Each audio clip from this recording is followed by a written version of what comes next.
Pakistan stock data channel में खुशामदीद। हमने इस साल रमज़ान में पिछले साल की तरह एक डिविडेंड सीरीज की थी जिसमें हमने कुछ उन शेयर्स का तज्जिया किया था जो अच्छा डिविडेंड देते हैं। आज हम उसका स्टेटस देख लेते हैं कि उस वक्त उस शेयर की क्या प्राइस थी।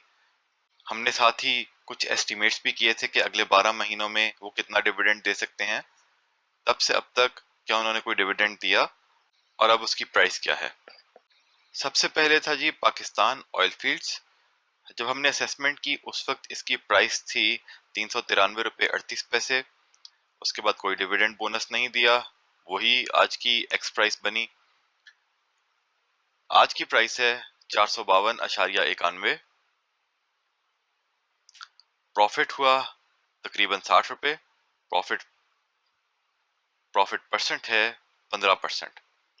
हमने एस्टिमेट किया था कि अगले 12 महीनों में ये 70 रुपये का डिविडेंड दे सकते हैं।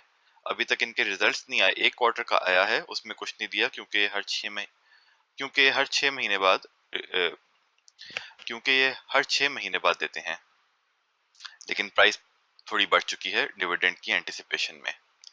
ईफर्ट को देख लें, ईफर्ट की उस वक्त प्राइस थी तकरीबन 82, उसके बाद 6.5 रुपये का डिविडेंड दिया। एक्स प्राइस बनी 75.5। आज की प्राइस है 79.62। प्रॉफिट तकरीबन 4 रुपये, प्रॉफिट परसेंटेज 5%। हमने एस्टिमेट किया था कि अगले 12 महीनों में 11 रुपये का डिविडेंड देंगे और 6.5 का दे चुके हैं, यानी कि एस्टिमेट्स के आसपास ही है। कोट अद्दू, इनकी कीमत थी उस वक्त 24.16। 11 अगस्त को कीमत है 25.24। प्रॉफिट एक रुपये और प्रॉफिट परसेंट 4%। अगले 12 महीनों में 7 रुपये डिविडेंड का एस्टिमेट किया था, लेकिन अभी एक ही क्वार्टर का रिजल्ट आया, उसमें कुछ नहीं दिया। तो अब आने वाला है, उसमें उम्मीद है कुछ देंगे। हब पावर, उस टाइम पे इसकी प्राइस थी असेसमेंट के टाइम पे 67.19। 2.75 का डिविडेंड दिया। एक्स प्राइस बनी 64.44। आज की प्राइस है 85.98। 21.5 रुपये का प्रॉफिट, 33% प्रॉफिट इस पे हो चुका है। ये जो डिविडेंड का एस्टिमेट था उस टाइम पे 12 रुपये था और अभी एक क्वार्टर में 2.75 दिया है। तो देखें आगे क्या होता है। अच्छा, एक बात है, उस टाइम पे जब हमने ये 30 शेयर्स का जो तज्जिया किया था, हमने ये नहीं कहा था कि 30 के 30 बहुत ही जबरदस्त हैं। जिनकी जिनकी डिविडेंड यील्ड ज्यादा थी उनको हमने अच्छा कहा होगा उस टाइम पे, और जिनकी डिविडेंड यील्ड कम बन रही थी उसको हमने एक मुनासिब कहा होगा, या किसी के बारे में हो सकता है ये भी कहा हो कि भाई वो जो है इतना ऊपर नहीं जा सकता। तो ये जरूरी नहीं कि हम कोई इस वीडियो से कोई बहुत ज्यादा क्रेडिट लेना चाह रहे हैं, लेकिन हमारा मकसद तो असल में यही है कि लोग ये देखें कि असेसमेंट की किससे जाती है, फिर वो असेसमेंट कितनी सही होती है, और अगर वो असेसमेंट आपको लग रहा है कि सही जा रही है तो आप उसी तरह की असेसमेंट दूसरे शेयर्स में भी कर सकते हैं। अटक पेट्रोलियम का उस टाइम पे प्राइस थी 293.42। अभी की प्राइस है 315.45। 22 रुपए का प्रॉफिट, 8% प्रॉफिट, और ये तकरीबन 5 से 6 महीने की बात हम कर रहे हैं। हमने इसका डिविडेंड एस्टिमेट किया हुआ है 35 रुपए अगले 12 महीनों में, और इसका भी सेकेंड क्वार्टर का रिजल्ट आने वाला है, फिर पता लगेगा कि तकरीबन उसमें 20 रुपए अगर देते हैं तो इसका मतलब है हम एस्टिमेट के पास ही हैं, और इससे ज्यादा भी दे सकते हैं। जैसे आगे आप जाके एलपीएल में देखेंगे, हमारा एस्टिमेट तो उसमें बहुत कम था। पीआईसीटी की उस वक्त प्राइस थी 161.45। आज की प्राइस है 89.05। नुकसान इसमें 72 रुपए का हुआ, नुकसान 45%। हमने इसमें एस्टिमेट उस टाइम पे किया था 25 रुपए का डिविडेंड, और कोई डिविडेंड नहीं दिया 0 क्वार्टर्स में। अच्छा, ये हम एक बस डायरेक्ट असेसमेंट सी कर रहे हैं या एक उसका सामने आपके लेके आ रहे हैं, इसलिए हमने इसकी प्राइस लिखी है। लेकिन असल में जो आप लोगों को ये बात समझना जरूरी है कि जब मैं या कोई भी और शख्स जब वो किसी किस्म की असेसमेंट करते हैं तो वो असेसमेंट किसी बेसिस पे होती है, और अगर वो बेसिस ही गलत हो जाए तो फिर असेसमेंट उसी टाइम पे गलत हो जाती है। कोई आज हमें ये नहीं कह सकता कि भाई आपकी असेसमेंट को देखकर हमने पीआईसीटी खरीदा था और देखें इसमें कितना नुकसान हो गया है। ये तो 40 रुपए पे भी गया था, उसके बाद इसमें तो गेमें चल रही हैं, इसको फिर यहाँ तक लेके आए हैं। कुछ गेमें 40 रुपए पर जाना गेम नहीं थी, 90 रुपए पे आना गेम लग रही है हमें तो। अच्छा, तो इसमें असल में हमने उसमें पहले तो ये बात कही थी कि इसका जो एग्रीमेंट है वो लाइसेंस अभी रिन्यू होने वाला है, वो अभी हुआ नहीं है और हो नहीं रहा। तो हमने तो यही कहा था कि अगर कोई रिस्क लेना चाहता है तो उस वक्त उसको खरीदे, वरना ना खरीदे। ठीक है, फिर भी अगर किसी ने खरीदा, हमने उसमें यही असेसमेंट की थी कि हर क्वार्टर पे डिविडेंड देते हैं। जो पिछले साल का आखिरी क्वार्टर था, इन्होंने उस पर डिविडेंड नहीं दिया, तो इस शेयर की वैल्यू थोड़ी सी गिरी। उस टाइम पे खबर आउट नहीं थी कि इनका लाइसेंस रिन्यू हुआ है कि नहीं या होगा कि नहीं। असूली तौर पे क्योंकि हर क्वार्टर में कोई कंपनी डिविडेंड दे, किसी एक क्वार्टर में डिविडेंड ना दे, तो असेसमेंट वहीं पे फर्क पड़ जाता है कि ये असेसमेंट उस तरह नहीं चल रही जैसे हमने की थी। लेकिन जब उन्होंने पहले क्वार्टर में इस साल के, जब अच्छी उनकी मुनासिब अर्निंग आई, लेकिन फिर भी उन्होंने कोई डिविडेंड नहीं दिया, तो वहीं पे असेसमेंट कंप्लीटली गलत हो जाती है। तो किसी भी शख्स ने अगर वो असेसमेंट देखकर इसमें इन्वेस्टमेंट की थी, तो इसको उसी टाइम पे इसमें से निकल जाना चाहिए था। ठीक है, उस टाइम पे इसकी प्राइस थी 147 रुपए 50 पैसे। अगर किसी ने भी जरा से भी इस तरह की कोई अपनी अकल का इस्तेमाल किया हो, ये उस टाइम पे निकल गया हो सिर्फ 10% लॉस में। वरना कोई पता नहीं, जब ये 40 पे चला गया था, 42 पे चला गया था, किसी ने वहां पे बेच दिया हो, तो उसका तो सारा ही नुकसान हो गया ना। क्योंकि इसकी बुक वैल्यू तो वैसे 20 रुपए है, इसकी शेयर की वैल्यू हमारे मुताबिक तो 20 से ऊपर होनी नहीं चाहिए। लेकिन शायद ये भी हो सकता है कि इसमें कोई गेम चल रही है, ये भी हो सकता है कि इसमें अंदर फिर कोई ऐसी छुपी हुई बात है जिसका हमें नहीं पता। वैसे तो कंपनी से पूछा गया तो उन्होंने नोटिस देके कहा है कि हमने कोई इसमें हमारा कोई नई डेवलपमेंट नहीं हुई, और जो हमने इंफॉर्मेशन है वो सारी हमने अपने अकाउंट्स में डिस्क्लोज की हुई है, और वो सही कह रहे हैं। तो कहने का मकसद ये है कि जो है असूली तौर पर यहीं पे निकल जाना चाहिए था, तो ये 72% नुकसान नहीं उठाना पड़ता। बहरहाल इसको हम अभी यहाँ से निकालते हैं, ये समझाने के लिए सिर्फ हमने यहाँ पे डाला था। अच्छा जी, अब आगे देखते हैं बेस्ट वे सीमेंट। इसकी प्राइस असेसमेंट के टाइम पे थी 138.98, डिविडेंड दिया उसके बाद 11 रुपए का, एक्स प्राइस बनी 127.98, आज की कीमत है 161, प्रॉफिट बना 33%, 26% का प्रॉफिट हुआ। अब असल में बात यही है कि हमने तो उस टाइम पे असेसमेंट की थी तकरीबन 139 रुपए का जब था, और हमने कहा था कि 20 रुपए तक का डिविडेंड दे सकता है। तो उस हिसाब से ये है कि इसकी वैल्यू डिविडेंड देने के बाद हो सकता है 140 ही रहती, तो फिर ये हमारी असेसमेंट उस टाइम पे थी कि इतनी डिविडेंड यील्ड बनेगी। लेकिन इसने ज्यादा परफॉर्म किया, क्योंकि मार्केट बड़े अरसे से बहुत ज्यादा परफॉर्म कर रही है, बहुत से शेयर्स ऊपर चल रहे हैं, खसूसन अच्छे शेयर्स चल रहे हैं। ये जो ओंगे पोंगे शेयर्स होते हैं जिन्होंने कुछ साल पहले लोगों को अपने कब्जे में किया होता था, जैसे ट्रीट हो गया, जीजीएल, इस किस्म के जो शेयर्स हैं, टेली शेली, ये सब फारिग हैं। लोग अगर अभी तक वहां पे बैठे हुए हैं, अगर उनको अभी तक समझ नहीं आई इस बात की कि वो सारा धोखा है, तो फिर उनका कुछ नहीं हो सकता। अगर उन्होंने अपने आप को, क्योंकि हम तो बड़े अरसे से ये कह रहे हैं कि अगर किसी ने गंदे शेयर्स, ऐसे फजूल से शेयर्स खरीदे भी हुए हैं, तो और बड़े रेट्स पे भी खरीदे हुए हैं, तो बेहतर है उनको अच्छे शेयर्स में शिफ्ट हो जाना चाहिए। अगर वो हो गए होंगे तो उनके बहुत सारे लॉसेस रिकवर हो चुके होंगे अब तक। अगर वो नहीं हुए, अभी भी उनमें बैठे हैं, तो अभी भी वो यही सोच रहे होंगे, यार ये कब चलेंगे, ये कब चलेंगे। और टेक्निकल एनालिस्ट उनको आज भी ये लारा लगाते हैं कि चलेंगे, ये भी चलेंगे, लेकिन तब जब ज्यादा जनरल पब्लिक उन शेयर्स में से निकल जाएगी। जैसे यूनिटी को इन्होंने चला दिया, हालांकि यूनिटी भी इस काबिल नहीं है। इसी तरीके से लोग यूनिटी के चक्कर में सोच रहे होंगे ये भी चलेंगे, हो सकता है 2-2 3-3 साल ना चलें। एक शेयर है जिसमें ये यूट्यूब के एनालिस्ट ने और कुछ ब्रोकर्स ने उसको अच्छा अच्छा शेयर कह के उनको इतना बुरा फंसाया है कि मतलब वो खत्म हो गए हैं वो लोग। वो है WTL। आज वो जब 4 रुपए का था तब भी उसको अच्छा कहते थे, आज भी उसको अच्छा कहते हैं जब वो 1 रुपए पे आ गया, और अभी भी कहते हैं खरीद लो खरीद लो। हाँ, उसकी अगर हिस्ट्री देखें, वो हर 3-4 साल बाद जो जाता है 1 रुपए से 4 रुपए पे, इस तरीके से उसमें पैसा बनाया जाता है सिर्फ। लेकिन लोगों को 4 साल तक उसमें फंसा के, और जिसने 4 रुपए का लिया उसका तो 100 की वैल्यू 25 रुपए रह गई।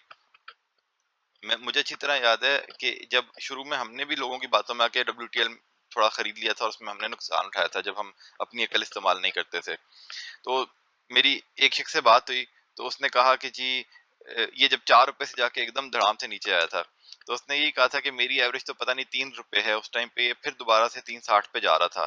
तो मैंने उसको यही मशवरा दिया था कि भाई इससे निकल जाओ। कहते नहीं जी ये बहुत अच्छा है, खैर है 3 तक मेरी एवरेज है, 3 पे कहाँ आएगा। तो मैंने तो उसको यही समझाया था कि भाई निकल जाना या कम से कम 3 रुपए पे अपना स्टॉप लॉस लगा लेना। दोबारा कभी उससे बात नहीं हुई। लेकिन अगर उसने नहीं बेचा तो सोचे उसका आज क्या हाल होगा। उसने अपना सारा का सारा पैसा सिर्फ WTL में लगाया था। और आज भी ये ब्रोकर्स और ये यूट्यूब एनालिस्ट WTL को अच्छा कह रहे होते हैं, चाहे वो यहाँ से जो है ना 10 रुपए पे भी चला जाए, अच्छा शेयर नहीं है। लेकिन ये अच्छे शेयर्स हैं। ये देखिए इन्होंने कितना अच्छा आपको 6 महीने में 26% रिटर्न इस शेयर में होगा, जो इसमें बहुत ज्यादा तेजी भी नहीं आती, फिर भी कितना रिटर्न अच्छा दिया है।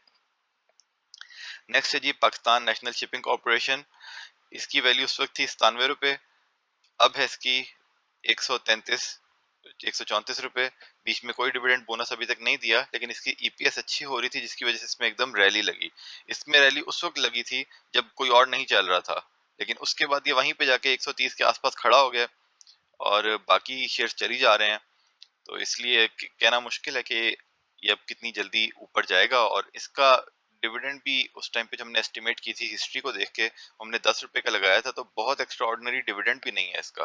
तो इसके मुकाबले में दूसरे शेयर इस वक्त ज्यादा बेहतर हैं, लेकिन इसकी EPS बढ़ती जा रही है। और अगर कल को इसमें भी असल में रूमर्स थे ना कि जो गवर्नमेंट अपनी एंटिटीज बेचेगी, जैसे OGDC PPL PIA वगैरह, तो उसमें ये भी बेच सकती है, ये भी गवर्नमेंट की है, तो उस हिसाब से इसमें फिर रैली बढ़ सकती है। तो लेकिन लॉन्ग टर्म के लिए अच्छा शेयर है। नेक्स्ट है जी निषाद पावर। इसकी वैल्यू उस वक्त थी 18.14, आज इसकी वैल्यू है तकरीबन 27 रुपए। और इस पे तो हम अपनी वीडियोस में जिक्र कर भी चुके हैं कि बोनस की एक्सपेक्टेशन, वैसे तो बहुत ही अच्छा शेयर है और बोनस की एक्सपेक्टेशंस भी इस वक्त चल रही हैं, इसलिए इसमें रैली बनी हुई है और ये अपना रिजल्ट आने तक इसमें और ऊपर जाने की गुंजाइश है। लेकिन सिर्फ अभी की बात करें, आज की वैल्यू की बात करें, तो 50% गेन तो ये दे चुका है। एस्टिमेटेड डिविडेंड हालांकि इसमें हमारा कम था, अभी देखें ईयर एंड पे देते भी हैं कि नहीं। जरूरी नहीं कि अगर एक कंपनी, एक ग्रुप की एक कंपनी ने ज्यादा दिए तो सारे ज्यादा दें, लेकिन फिर भी प्रॉफिट इसमें बहुत जबरदस्त हुआ है। अच्छा जी, उसके बाद है जी निषाद चुनिया पावर। उस वक्त 14.46 थी, इसकी वैल्यू आज 23.73 है और ये देखें जी 64% गेन, जबरदस्त। और अभी तक कोई फर्दर डिविडेंड नहीं दिया, ईयर एंड पे शायद ये दें क्योंकि इन्होंने पूरे साल में अभी तक कोई नहीं दिया। फिर ये तबाही लाल पीर, उस वक्त इसकी वैल्यू थी 16.09, उसके बाद 2 रुपए का डिविडेंड दिया, एक्स प्राइस बनी 14.09, आज की वैल्यू है 32.15। और अभी इसको जो इन्होंने 15 रुपए का डिविडेंड दे दिया है उसके ऊपर और भी लॉक लगने हैं।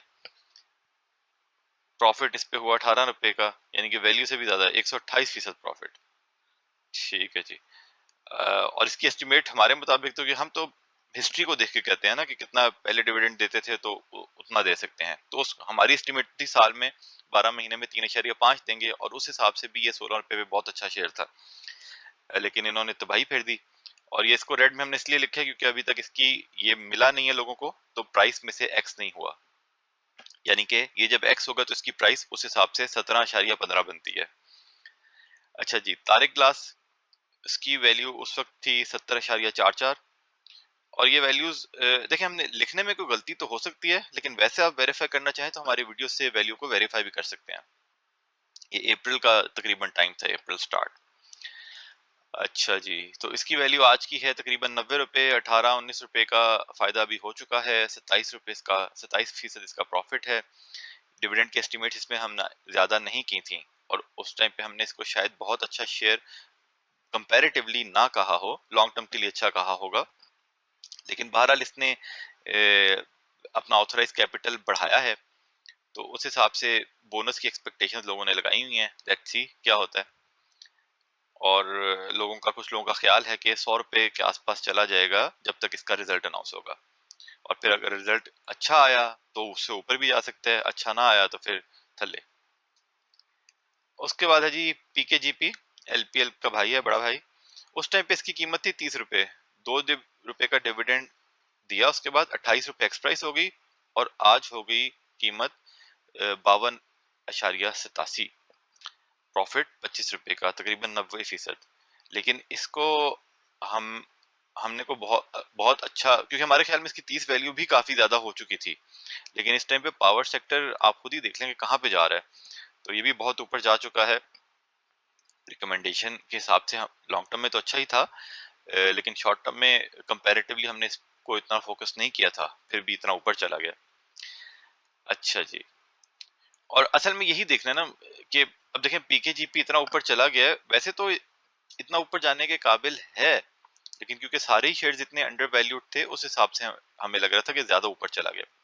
खैर, ये देखें तो एनपीएल इससे अच्छी कंपनी है, ठीक है, लेकिन उसका शेयर अभी इससे आधा है, तो इससे यहाँ से हमें, ये तो हमें नहीं पता, हो सकता है एनपीएल को 26-27 पे रोक लें और पीकेजीपी को 100 पे ले जाएं, लेकिन बजाहिर अगर अकल से बात करें ना, तो पीकेजीपी से शिफ्ट होकर हमें एनपीएल में मूव हो जाना चाहिए, ये बजाहिर अकल कहती है, बाकी आपने फैसला अपना खुद करना है। एटीआरएल की जनाब उस टाइम पे कीमत थी 171 रुपए, आज है 242 रुपए, 70 रुपए का प्रॉफिट, और 42% प्रॉफिट इसमें हो चुका है। ये इसकी ईपीएस बहुत जबरदस्ती पे आउट इन्होंने अच्छा नहीं दिया। अभी ईयर एंड का रिजल्ट आने वाला है, जहां पे हमारी एक्सपेक्टेशंस के मुताबिक 25 रुपए तक का डिविडेंड, 25 से 30 तक का दे सकते हैं, लेट्स सी। ये भी हो सकता है मूड अच्छा हो तो कुछ बोनस भी दे दें, ये वक्त बताएगा, लेकिन इसकी ईपीएस बहुत जबरदस्त हुई है। उस हिसाब से लॉन्ग टर्म के लिए तो 242 पे भी ये बहुत सस्ता है, लेकिन अभी इस जो तेजी आई, वैसे वो रिफाइनरी पॉलिसी की वजह से आई, लेकिन देखें आगे क्या होता है। Excuse me. उसके बाद है जी सैफ पावर, उस वक्त इसकी कीमत थी 21 रुपए, उसके बाद 2.5 रुपए का डिविडेंड दिया, एक्स प्राइस बनी 18.5 रुपए, आज की कीमत है 21.45, 16% का गेन हुआ। अच्छा जा रहा है, और अभी रिजल्ट क्योंकि आने वाला है, उसमें कुछ और डिविडेंड भी दे सकते हैं, तो इसलिए इसकी प्राइस में भी कुछ गुंजाइश नजर आती है। एंग्रो, एंग्रो जनाब उस टाइम पे था 271 रुपए, उसके बाद इन्होंने भी एक वो तबाही 40 रुपए का डिविडेंड दे दिया, एक्स प्राइस बनी 231, आज की प्राइस है 271, उसके बाद 40 रुपए का प्रॉफिट हुआ जो 17% बन रहा है, और हमने तो 12 महीनों का डिविडेंड एस्टिमेट किया था 34 रुपए, अब इन्होंने 40 दिया है, तो अब ये आगे आने वाले क्वार्टर्स में ही पता लगेगा। कई दफा कंपनी का मूड होता है कि वो चारों क्वार्टर्स का डिविडेंड एक साथ दे देती है, अगर वो सोचें तो हो सकता है अगले 3 क्वार्टर्स में ये कोई खास डिविडेंड ना दें, और ये भी हो सकता है कि ये 40 का डिविडेंड उन्होंने बस वन टाइम एक फालतू डिविडेंड दे दिया हो, जैसे ओजीडीसी पीपीएल में बातें चल रही हैं, किसी वजह से इन्होंने दे दिया हो, और 34 रुपए का डिविडेंड अगले 9 महीनों में और दें, ये वक्त बताएगा। लेकिन आहिस्ता आहिस्ता चलते हैं स्टेबल, और इन्होंने, कंपनी ने बायबैक भी किया, तो उस हिसाब से उस बायबैक के बाद थोड़ी सी कंपनी की ईपीएस भी बेहतर होगी, क्योंकि वो शेयर्स फिर मार्केट से कैंसिल हो जाते हैं, लेकिन अभी हमारी असेसमेंट के मुताबिक प्रॉफिट में ही है। ईपीक्यूएल 24.14, आज की कीमत है 24.33, इसमें कोई खास प्रॉफिट नहीं हुआ। असल में अगेन अब हमें याद नहीं हमने असेसमेंट में क्या कहा था, लेकिन बात वही है कि जब ईपीक्यूएल 24 रुपए का था, उस टाइम पे सैफ पावर 20 का, निषाद पावर जो है 17-18 का, 16 का, इसी तरह मतलब बाकी शेयर, और ये शेयर तकरीबन सारे एक ही रेंज के शेयर हैं। तो उस टाइम पे हमने यही डिसीजन लिया कि हमने अपने ईपीक्यूएल में जो भी पैसे थे वो निकाल के हमने निशात एलपीएल वगैरह में डाल लिए, और देखें ये स्ट्रेटेजी हमारी बिल्कुल सही रही, क्योंकि आज निशात पावर इससे भी ऊपर निकल गया और ये वहीं पे खड़ा है, क्योंकि ये कोई खास डिविडेंड नहीं दे रहा है, इसकी अर्निंग बहुत ज्यादा नहीं हो रही, क्योंकि पिछले 1-2 सालों में इन्होंने काफी ज्यादा डिविडेंड दिया था, लोगों ने उसकी एक्सपेक्टेशंस में जो है इसमें इन्वेस्टमेंट ज्यादा की, और इसकी वैल्यू ज्यादा नीचे नहीं गई। लेकिन बात वही है कि लोगों को ये समझना होगा कि किसी शेयर ने अगर कोई फालतू डिविडेंड दिया है तो उसकी क्या वजह है, और कितने चांसेस हैं कि वो आगे उसको कंटिन्यू करेगा। अब जैसे हमने जब सैफ पावर का एनालिसिस किया और हमने उसकी हिस्ट्री को, पिछले 2 साल के डिविडेंड को छोड़ के उसकी हिस्ट्री का एनालिसिस किया, तो हमने कहा कि ऑन एवरेज 3 से 3.5 रुपए का डिविडेंड देता है। तो एक भाई ने हमें वो फेसबुक पे एक एक काइंड ऑफ जो है ना लड़ने वाला, जिसे कहते हैं ना वो इस किस्म का मैसेज दिया कि आप गलत बोल रहे हैं, इसने तो पिछले साल 8 दिया है।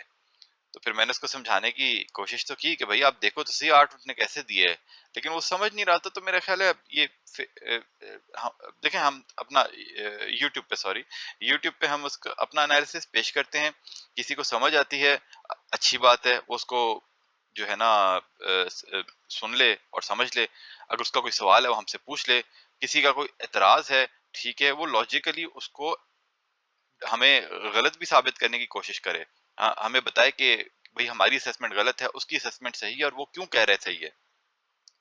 लेकिन जब वो लोग लड़ पड़ते हैं, उल्टे सीधे कमेंट्स देते हैं, तो उनका एक ही तरीका होता है कि उनको आप इग्नोर करें। ये सोशल मीडिया के ज़माने में जो है ना, इतनी नेगेटिविटी की आदत हो गई है लोगों को, हर हर एक पे तनकीद करना, एतराज़ करना। तो उसका सिर्फ एक तरीका है कि ऐसे लोगों से बिल्कुल बहस करने की ज़रूरत नहीं है। हम कौन सा उससे पैसे ले रहे हैं, ठीक है? ऐसे लोगों को बिल्कुल इग्नोर कर देना चाहिए कि खुद समझना नहीं है कि कोई चीज़ हो रही है तो क्यों हो रही है, और बस बिला वजह आप जो है ना एतराज़ करना। इस आदतों को ऐसी आदतों को छोड़ना चाहिए। अच्छा जी, हमारी पेट्रोलियम उस टाइम पे इसकी वैल्यू थी 1502, इसकी आज की वैल्यू है 1636, 133 रुपये प्रॉफिट, 9% प्रॉफिट। और एस्टिमेट डिविडेंड हमने किया था 200 रुपये, लेकिन पहले क्वार्टर में इन्होंने सिर्फ 58 रुपये का डिविडेंड दिया है, यानी कि हमारी एस्टिमेशन में तकरीबन 110 रुपये का देना चाहिए था। पहला क्वार्टर नहीं, ये दूसरा क्वार्टर है असल में। अच्छा नहीं, पहला क्वार्टर का मतलब कि हमारी असेसमेंट के बाद एक क्वार्टर के रिजल्ट्स आए इनके। अच्छा सॉरी यार, 2 क्वार्टर के आ गए हैं। अच्छा जी, तो हमारी एस्टिमेशन ज्यादा थी, इसके ऊपर इन्होंने कम दिया। अब ये अगले क्वार्टर में पता चलेगा, हो सकता है इन्होंने ये डिसाइड किया हो कि अब ये पहले तकरीबन ऐसे हुआ था कि 6 महीने बाद ये देते थे। अब अगर इन्होंने कुछ ऐसा सोच लिया कि हर 3 महीने बाद देंगे, तो हो सकता है अगले क्वार्टर में भी इतना दे दें, लेकिन हमें नहीं उम्मीद। हमें लगता है कि इनके पास भी कोई शायद कैश की शॉर्टेज हो, या वैसे इन्होंने कुछ सोचा हो। बहरहाल इन्होंने अच्छा रिजल्ट हमारे मुताबिक, अच्छा पे आउट नहीं आया, रिजल्ट तो अच्छा है, अच्छा पे आउट नहीं आया। तो उस हिसाब से इसकी जो हमने यील्ड की एस्टिमेशन की थी वो भी फिर कम हो जाती है। तो कहने का मकसद ये है कि अब हमने जो एस्टिमेट किया, इसका डिविडेंड उस एस्टिमेट के मुताबिक नहीं आया, तो हम इस शेयर से फिर निकल गए। ये और बात है कि शेयर वैसे बहुत अच्छा है, और यहाँ से ये हो सकता है 2500 पे चला जाए। कई ब्रोकरेज हाउसेज ने इसकी एस्टिमेशन की हुई है 2500 3000 तक की, और बाकी में इसकी ईपीएस बहुत ज्यादा है, फ्यूचर में भी अच्छा है। लेकिन हम ज्यादा उसी शेयर में इन्वेस्ट करने की कोशिश करते हैं जो अपने शेयर होल्डर्स के साथ शेयर भी करे, सिर्फ अपनी जेबों में ना रखे। तो हम निकल गए, इसका ये मतलब नहीं कि हम आपसे कह रहे हैं आप भी निकल जाएं, या ये शेयर अच्छा नहीं रहा। हम अभी शॉर्ट टर्म के लिए निकले हैं, हो सकता है बाद में हम इसमें ये जो डिविडेंड सीजन खत्म हो तो हम इसमें फिर कुछ लॉन्ग टर्म का सोच के इन्वेस्ट कर दें। अच्छा जी, लॉटेकैम जी, उस टाइम पे इसकी कीमत थी 24.6, 2 रुपए का डिविडेंड दिया उसके बाद। एक्स प्राइस बनी 22.6, आज की कीमत है 27 रुपए। इसको लोड लॉक लगा था उस दिन क्योंकि रिजल्ट आया और बहुत ही फजूल रिजल्ट आया। प्रॉफिट आज की कीमत में देखें, क्योंकि लोड लॉक डायरेक्ट नहीं लगा, उससे पहले जो बेचना चाहता था उसको बेचने का मौका मिल गया, इसलिए हम इसकी इसी कीमत को यहाँ पे खत्म करते हैं। प्रॉफिट कम हुआ, हमारा एस्टिमेट था डिविडेंड नेक्स्ट 12 मंथ्स में 6 रुपए, लेकिन क्योंकि अभी इस क्वार्टर की अर्निंग ही 1.5 रुपए की एस्टिमेशन थी और वो 20 पैसे आई, तो यहाँ से हमारा कहने का मकसद है हमारा असेसमेंट इनवैलिड हो गई जो हमने रमजान में की थी। और क्योंकि हम अपनी असेसमेंट हम तो फॉलो करते हैं, हमारी असेसमेंट जहाँ पे गलत हुई हम इसमें से निकल गए। वैसे तो हमने कोई बहुत ज्यादा इसमें इन्वेस्ट किया भी नहीं हुआ था, हमने ज्यादा इन्वेस्टमेंट इस टाइम पे पावर और ऑयल में ही की हुई है। अच्छा जी, एफएफसी, उसकी कीमत उस वक्त थी 99.5, डिविडेंड दिया 7.4, एक्स प्राइस बनी 92.11, आज की कीमत है 96.25, 4 रुपए का डिविडेंड, 4% प्रॉफिट लॉस हुआ। एस्टिमेशन थी 12 रुपए की डिविडेंड की, और इसने 7.5 दिए, यानी कि एस्टिमेशन से थोड़ा सा बेहतर जा रहा है। हो सकता है इसकी साल की जो है 15 रुपए तक का डिविडेंड हो जाए। स्टेडी स्टेबल शेयर है, लॉन्ग टर्म के लिए ये अच्छा है, लेकिन मतलब बहुत बहुत नीचे भी नहीं जाता, बहुत ऊपर भी नहीं जाता। जाने को किसी एक साल में चला भी जा सकता है, लेकिन आमतौर पे बहुत ज्यादा इससे एक्सेस रिटर्न्स की भी तवक्को नहीं सही। अच्छा जी, एटबा उस टाइम पे इसकी कीमत थी 171.42, उसके बाद 22 रुपए का डिविडेंड दिया, एक्स प्राइस बनी 148, 149, आज की कीमत है 245, काफी ऊपर जा चुका है ये भी। ईयर एंड के रिजल्ट्स की एक्सपेक्टेशंस में प्रॉफिट 96-65% गेन तो ऑलरेडी हो चुका है, लेकिन ये कहना मुश्किल है कि यहाँ 250 से ये ऊपर ज्यादा जाएगा इस टाइम पे या नहीं। इट ऑल डिपेंड्स कि क्वार्टर 4 के रिजल्ट्स कैसे आते हैं और जो है पे आउट कैसा आता है। तो हमारी तो एस्टिमेशन थी 12 महीनों में 20 रुपए का डिविडेंड देंगे, तो ऑलरेडी इन्होंने 22.5 रुपए का डिविडेंड दे दिया। अब लेकिन इनकी ईपीएस काफी बेहतर हुई, तो इसलिए हमें लग रहा है कि साल के आखिर में टोटल डिविडेंड जो होगा वो हमारी एस्टिमेशन से ऊपर ही होगा। और हिस्टोरिकली ये साथ कुछ ईयर एंड पे डिविडेंड बोनस दोनों ही देते हैं। अच्छा जी, इसके बाद है जी SHSML। ये वन ऑफ दो शेयर्स है जो हमारा कोई फेवरेट इस टाइम पे बना हुआ है, और जनरली मार्केट में किसी को इसकी खबर नहीं है। तो ऐसे शेयर्स तलाश करना बहुत अच्छा होता है कि ज्यादा इसमें ट्रेडिंग ज्यादा नहीं होती और लोगों को ज्यादा पता भी नहीं होता, तो फायदा इसमें छुप छुप के फायदा हो जाता है, किसी को पता भी नहीं चलता। उस टाइम पे इसकी वैल्यू थी 162 रुपए, उसके बाद ये 2 क्वार्टर्स में 15-15 रुपए का यानी कि 30 रुपए का डिविडेंड दे चुका है।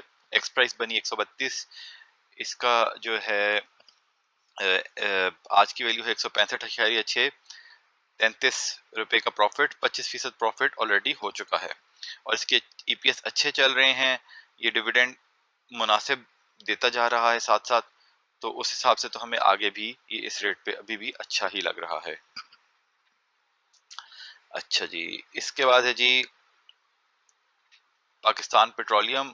असेसमेंट के टाइम पे इसकी प्राइस थी 68.20, अब है 72.9, 7% प्रॉफिट हो चुका है। लेकिन इसका और ओजीडीसी का वही चक्कर है कि इसका हमने तो डिविडेंड की एस्टिमेशन हिस्टोरिकली देख के कम की थी, लेकिन अभी वो जो डिविडेंड से सेटलमेंट सर्कुलर डेट की बात चल रही है, तो देखें शायद इसमें कुछ आगे और रैली अभी गुंजाइश मौजूद हो। ओजीडीसी की उस टाइम पे 87 थी, अभी तो थोड़ा सा डिविडेंड दिया, आज की वैल्यू 103 रुपए है, 21 रुपए का प्रॉफिट इसमें हो चुका है। लेकिन अगर वो खबर में कुछ आगे फर्दर एक्शन होता है तो इसमें अभी काफी गुंजाइश मौजूद है।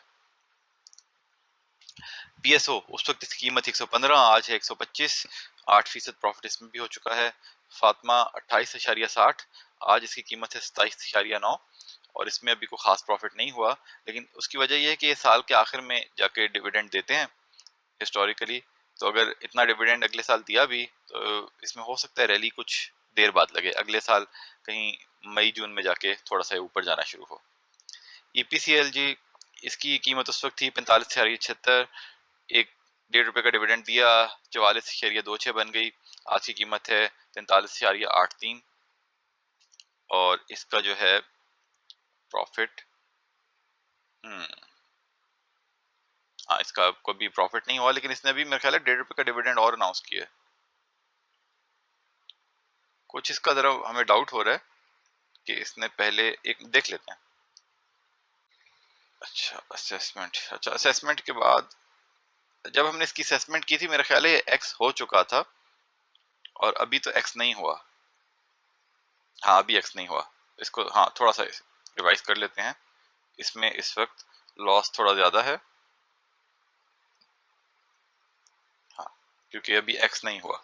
तो इसकी अभी एक्स प्राइस हमारे असेसमेंट के मुताबिक बनी 45.76, आज की कीमत है। देखिए छोटा मोटा इस तरह की गलती हो सकती है, उम्मीद है ज्यादा बड़ी गलती नहीं होगी, तो कहीं पे गलती हो तो आप ये ना समझे कि हम कोई आपको डिसीव करने की कोशिश कर रहे हैं, आप खुद चेक कर सकते हैं हिस्ट्री उठा के कि कहाँ पे प्रॉफिट हुआ या नहीं हुआ। तो उस हिसाब से इसमें थोड़ा सा लॉस है, लेकिन इसकी वही बात है कि आपने पीवीसी की प्राइसेस को मॉनिटर करना है। अभी के हिसाब से इसका तकरीबन यही है कि एनुअल एस्टिमेशन 5 रुपए ही है, और अगर पीवीसी की प्राइसेस बढ़ती हैं तो आप इसमें ज्यादा कर सकते हैं, वरना ये इसी रेंज में रहेगा, हमें ऐसा ही लगता है। अच्छा जी, कोहिनूर एनर्जी, उस टाइम पे इसकी कीमत थी 32 रुपए, 2 रुपए का डिविडेंड दिया, एक्स प्राइस बनी 30 रुपए, आज की कीमत है 33.6, इस पे जो है 12% का प्रॉफिट है। एस्टिमेशन थी 6 रुपए का डिविडेंड, एक क्वार्टर में 2 दे दिया, देखें आगे क्या होता है। डॉल डेस्कॉन, उस टाइम पे इसकी कीमत थी 26 रुपए, आज है तकरीबन 24 रुपए। ये पिछले दो चार दिनों में ही थोड़ी गिरी है, वरना 26 के आसपास ही था ये चल रहा है।